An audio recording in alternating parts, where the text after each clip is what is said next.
ঘোরাঘুরির কথা শুনলে নিজের আর ধরে রাখতে পারি না। কোন জায়গায় ঘুরতে গেলে নিজের ভিতর অন্যরকম একটা শান্তি কাজ করে।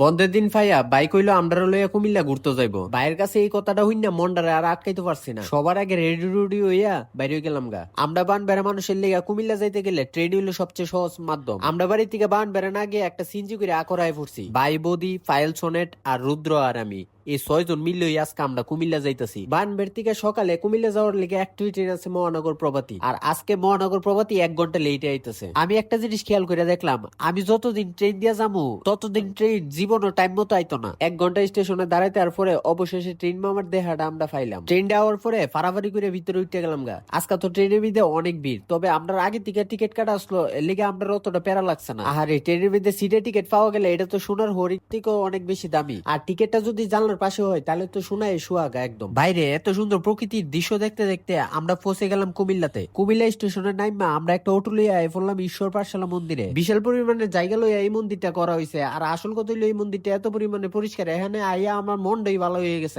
আমরা যে টাইমে মন্দিরে আইছি এই টাইমে এখনো প্রসাদ হয় নাই, আর আমাদের হাতেও সময় কম, এর লিগে আমরা আর প্রসাদ নিতে পারি না। পরে আমি আবার সবাই কয়েকটা ছবি টবি তুললা দিছি। ছবি টবি তুললা তারপর আমরা একটা অটো লইয়া সোজা চলে গেছি শালবন বিহারে। শালবন বিহারে ঢুহার পরে সোনাডা আমার কইতাছে মেজদা এত যে পরিমাণে রোদ একবারে হাঁটলে তো চেহারা আর ছবি বসকে যাবো গা। পরে আমি আরে কইলাম, আরে বেটা রোদের থেকে তো আপনার মনের তেজ অনেক বেশি, রোদ যতই থাকুক না কেন ঘোরাঘুরি করতে গেলে রোদের চিন্তা করণ যাইতো না। এরপরে আমরা সবাই মিলে আড্ডা শুরু করছি। শালবন বিহার আইয়া মন হইতাছে মনটা অনেক শান্ত হয়ে গেছে।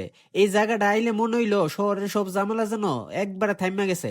গাছপালা আর পুরান ইটের দালান সবকিছু মিলে মন হইতাছে আমরা টাইম মেশিন দিয়ে যেমন পুরান জগতে ফুটছি। আমার কাছে এনে সব থেকে সুন্দর জায়গা লাগছে মধ্যের বড় টিলাটা। মেন গেট থেকে 10 মিনিট হাঁটার পরে আমরা মধ্যের বড় টিলাটার সামনে আইছি। সবাই দেখতেছি মধ্যের এই বড় টিলাটা দিয়ে উঠতেছে আর নামতাছে, এমন তো প্রচুর পরিমাণে ভিড় লাগিয়ে রয়েছে। শালবন বিহারের এরিয়াটা অনেক বড়, কিন্তু সবাই তো মধ্যের বড় টিলাটা তুই ভিড় করে রয়েছে। এর লেগে আমরা সামনে দাঁড়িয়ে রয়েছি, ভিড় কমলে আমরা মধ্যের বড় টিলাটা তো উঠবো। টিলার উপরে উঠছি পরে রুদ্র তো দেখে আরো উপরে উঠার চেষ্টা করতেছে। এখন ব্যাটারে বুঝাইবো কেটা এটার উপরে উঠতে গেলে ব্যাটার আরো 2 বছর সময় লাগবো। রুদ্র এন উঠতো না ফেরা মন খারাপ করে লাইছে। এখন আবার ব্যাটার মন বালা করার লেগে ব্যাটার লইয়া আমরা বুদ্ধ বিহারে যাওয়া শুরু করছি। বুদ্ধ বিহারে ঢুকার আগে তারা কতটা নিয়ম দিয়া দিব, এই নিয়ম গুলা যদি না মানেন তাহলে কিন্তু ভিতরে যাওয়া যাইতো না। ভিতরে ঢুকার আগে ব্যাগ আর জুতা খুললা তারপর ভিতরে ঢুকা লাগে। আমরা বাঙালিরা নিয়ম টিয়ম এতটা মানতে চাই না, কিন্তু নিয়ম যদি মানেন তাহলে যে পরিবেশটা কত সুন্দর থাকে এটা একমাত্র বুদ্ধ বিহারে আইলেও বুঝবেন। সিঁড়ি ভাইয়া উপরে উঠার পরে দেখলাম মন্দিরটা খোলাই আছে। অনেক সময় আইলেই মন্দিরটা খোলা পাওয়া যায় না, তো আজকে আমরা মন্দিরটা খোলা পাইছি। আমি এর আগেও বুদ্ধ বিহারে আইছি কিন্তু মন্দিরটা কোনোদিন খোলা পাইছি না, তো আজকে আমি মন্দিরটা খোলা পাইলাম। বুদ্ধ বিহারে বসার মতো অনেক জায়গা আছে,